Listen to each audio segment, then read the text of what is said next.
Let's hope this goes well. Runners?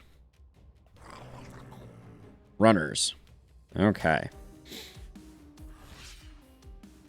So, for context, runners are these guys here. They are very fast, and they have a tendency to ruin our attempts, because we're playing on Apocalypse 5, and on Apocalypse 5, everything runs extra fast, which is bad news for us.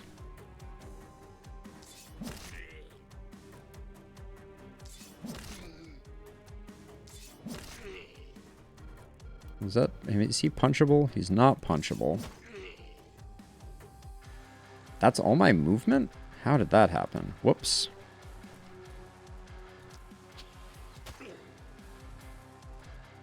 Let's move to here, see if we can get a... Nope, we're not going to get a rain of arrows. No,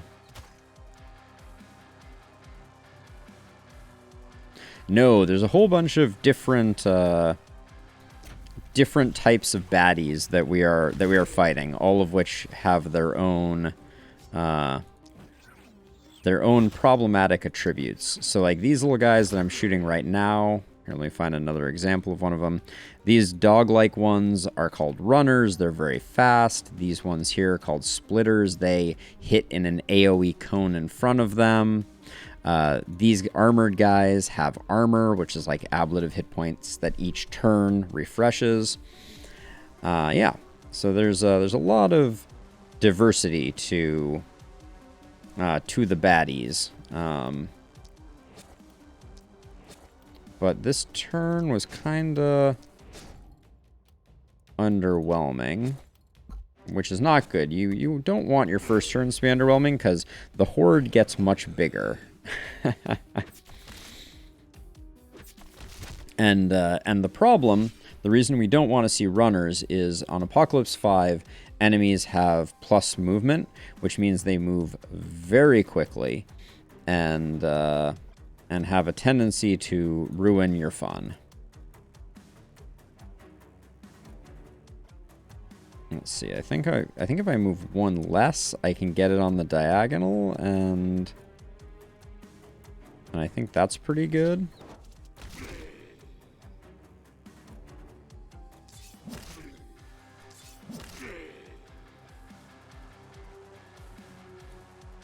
So let's see. I think I'm going to power shot this guy so that our melee can come in like that. Ooh, not getting this kill was very unfortunate. I'm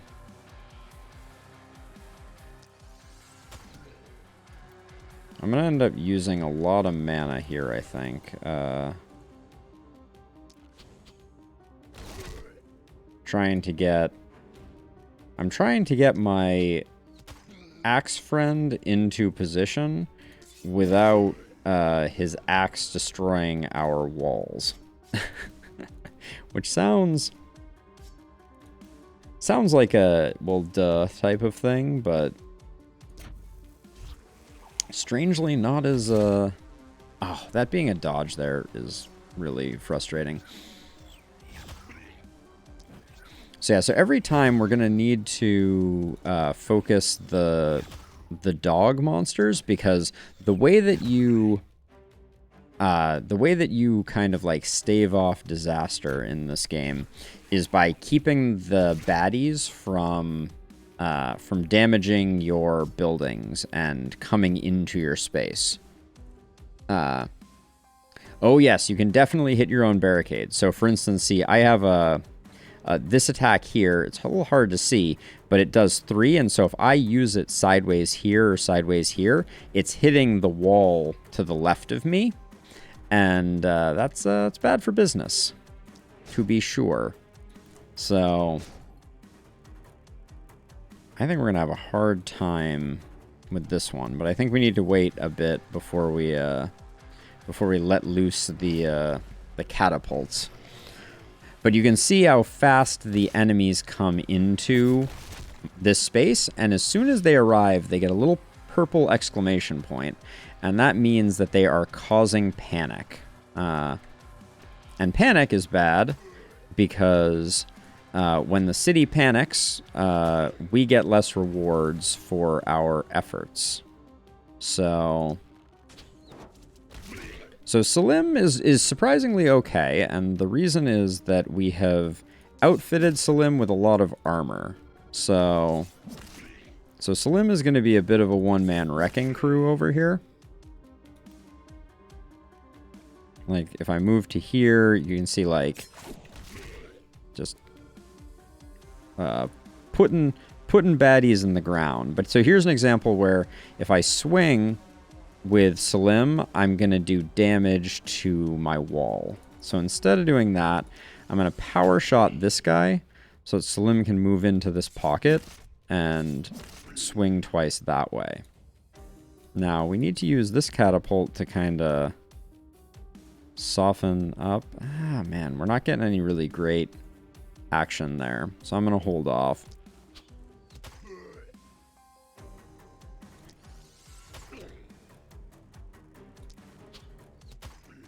Now we're going to run into problems because you can see how far these guys run, and if they hit the buildings, we're going to have a bad time, is basically the way to think about it.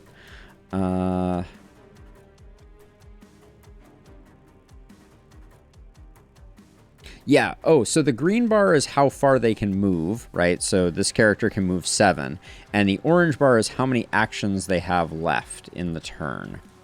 So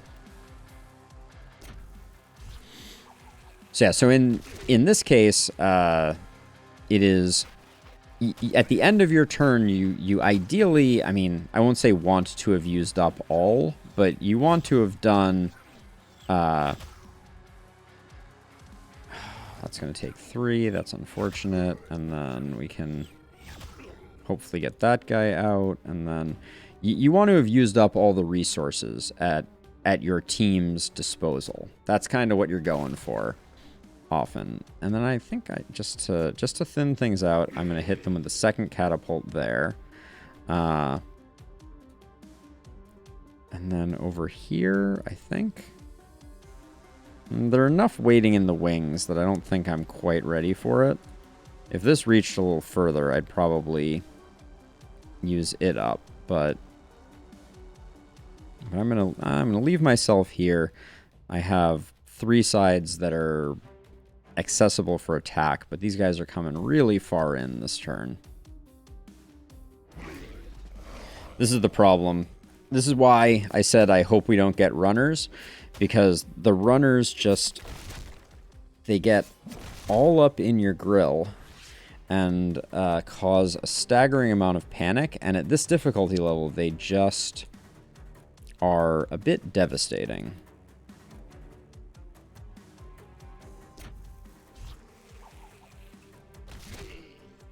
Okay, so he's gone. So if I do the same thing here, the propagation will fail. So I don't want to do that.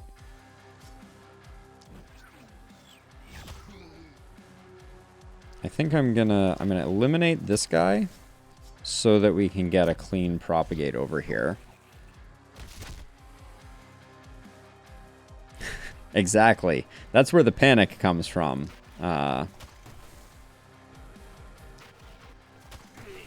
Okay, we don't have any more catapult goodness over here, which is very unfortunate because we're gonna have a bad time very shortly here. I'm gonna have to rely on the walls holding for a second here, I think.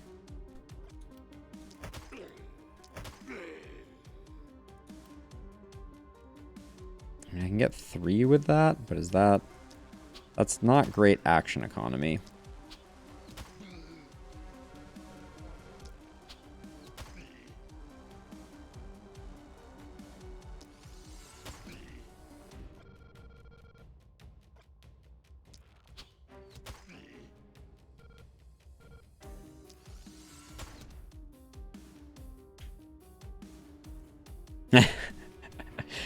Any way to get out of town, right? I think that is that probably would be very wise of them, but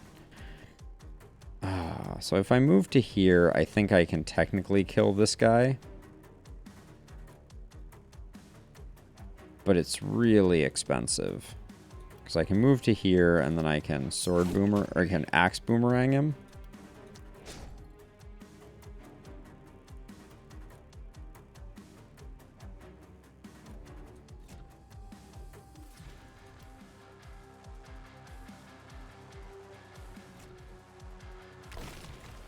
Just trying to soften stuff up.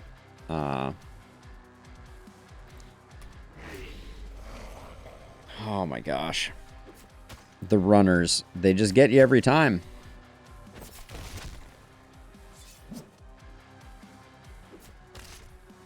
There goes our panic. Oh.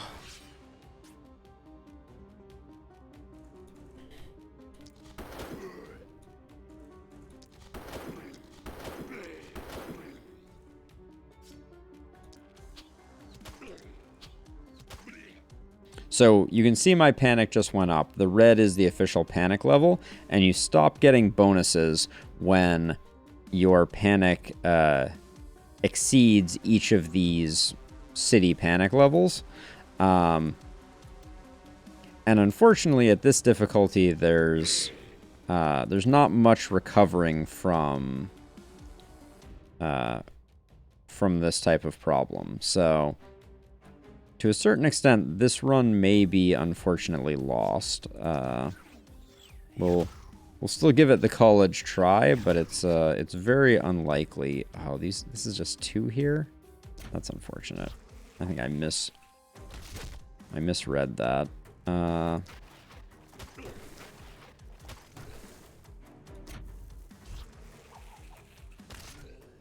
Didn't even get the kill on him.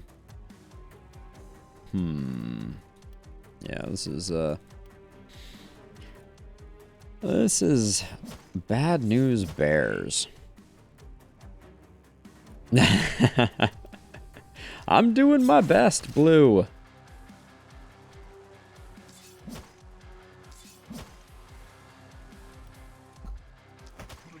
Okay, we'll just get in there, proc back protection, and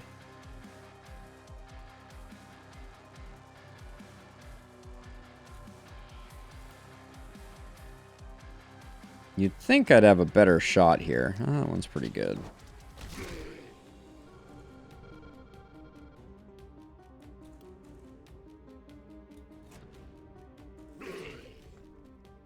Take out anybody we can.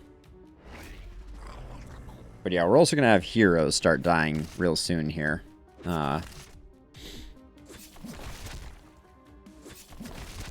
Yeah. So we just pushed past panic level 2. If you even hit panic level 1 at this difficulty, you're in a world of hurt. Okay, we can move you out of the way, because that looked like a pretty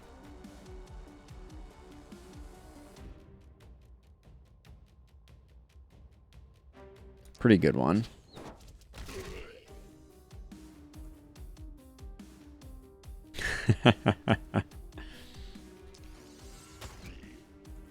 You really add some urgency to the to my need to try and save your life. So this is you over here, Blue, I assume, right? In this ruins that is that only has 40 hit points left. I don't know that you're going to be happy with the outcome on that one.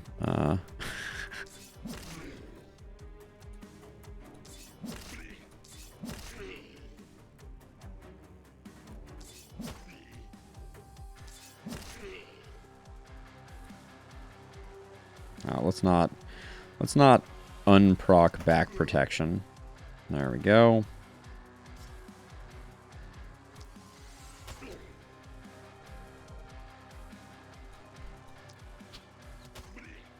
There's just a lot of individual targets over here. Now, I am reminded that the item we have not seen tonight at all is the isolation orb, which is strong.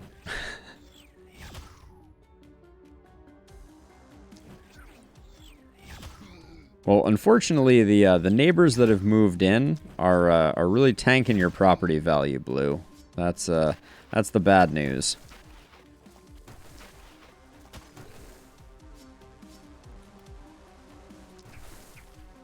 The neighbors are not so friendly.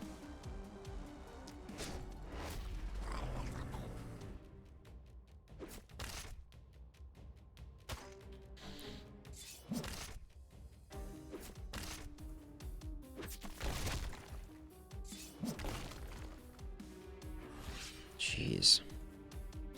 I think that was your house, right? Seen better days?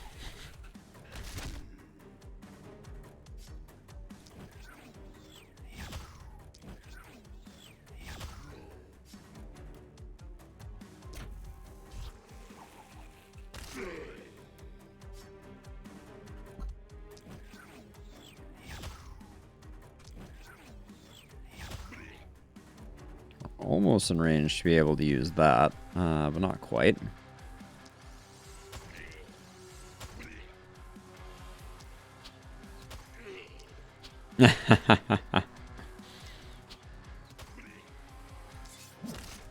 I did my best with the hand that I was dealt, I swear.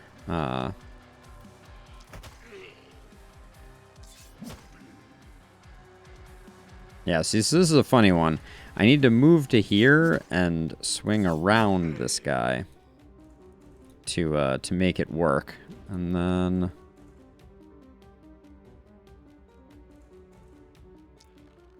might as well spend the mana. That's probably a good plan. Blue.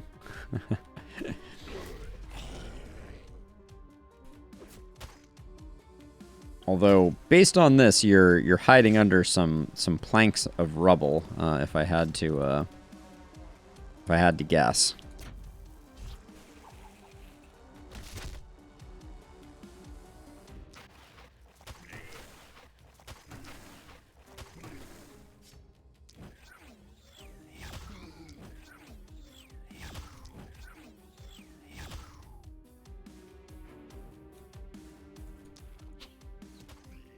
And we move out one so that we can hack that one. And then that's the end of the turn, but we took massive casualties, unfortunately.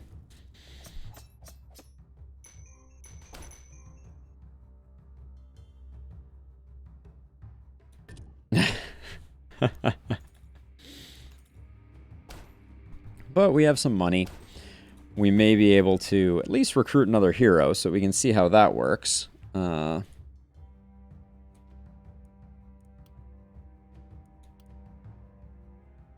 we are failing but learning. Salim. Big crit bump. Big block bump. And I'm going to roll that once. Roll that twice. We'll take the daily health regen and the daily health regen, and then we'll pick up coagulation to bump our armor up nice and high. You can get up to 6 rows, but you have to build an inn to be able to do it. So we built an inn last time, but the inn is very expensive. The inn costs 216 gold. So now that we've bought an inn, we have additional heroes. But then if we want to recruit more heroes, we need another 312 gold for the +1 hero capacity. So it is a slow process recruiting heroes. You need to kind of like save up money, get your economy going. Yeah, you can have all 6 active on the field at once. And I have done that many times on lower difficulties. Unfortunately, at this difficulty, it's very hard to get that far in the game. We'll just say. Excuse me. Let's see. We're a caster, so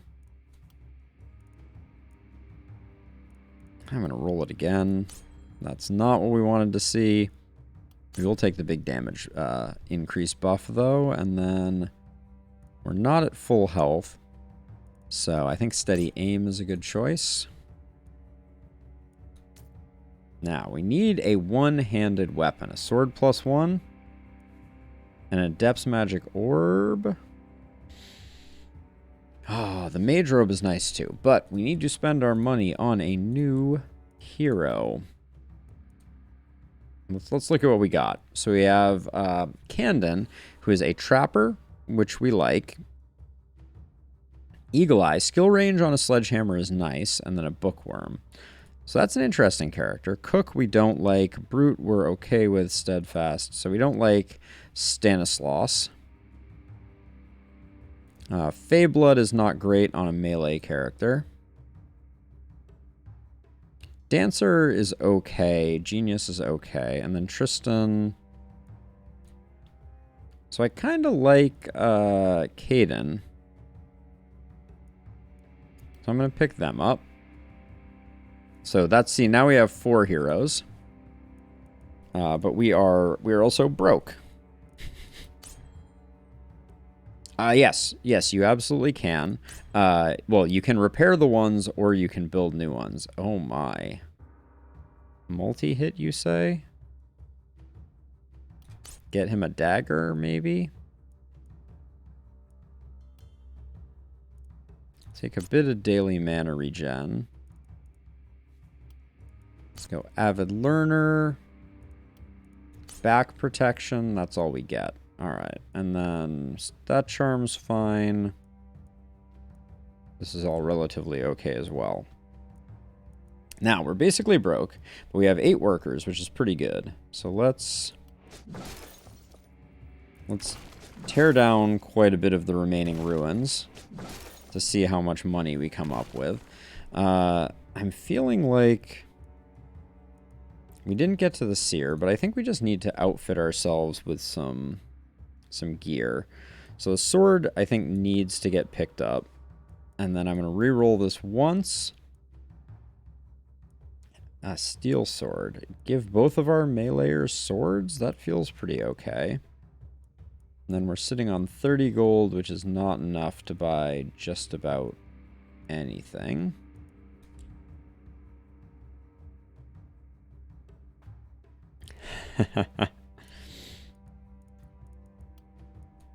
So everybody's getting a sword. Do I care who gets which sword? I think I'm going to do that and give our one-handed gentleman our other sword. So we have some swords. We're ahead of the game. So blue, to rebuild barricades and things like that, you use this second material. So you have gold, which I've been spending, and oh, I guess we had a little more disposable income than I thought. And then you have building materials, essentially like bricks. So with 42, does that open us up for anything interesting? Got some Noble's Pants. We're close on some Mithril Armor, which is nice. Let's see what we can do to get that. Because if we sell that, and then the Nasal Helm is pretty worthless. And by selling those 2, we can pick up the Mithril Armor. And then I'm going to take the Demon Armor and put it on this one because it comes with a stun chance. And the Steel Sledge also has a stun chance, I believe. Right? This has a stun ability. Yeah, stun on its main thing. So